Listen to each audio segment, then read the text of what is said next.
Today we're showing you a 2019 John Deere 5075E tractor. It's a four-wheel drive open operator station tractor.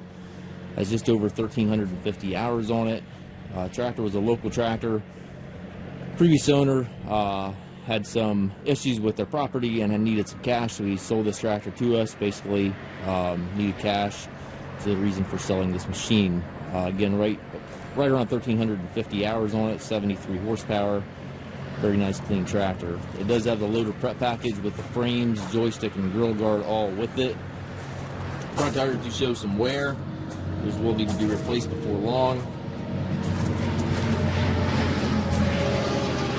If you are interested in a loader, certainly contact us. We do have availability on those new 520M loaders, as well as we occasionally have used 520M loaders as well. If you have interest in a loader for this tractor, certainly contact us and check for current availability. It does have the 12-speed power reverser transmission. Very nice tractor, as you can see. We do take trades. We also offer financing for qualified customers. We also can arrange delivery here within the U.S. If you have any questions regarding this tractor or any of our other used machines, please contact us at massedtractor.com.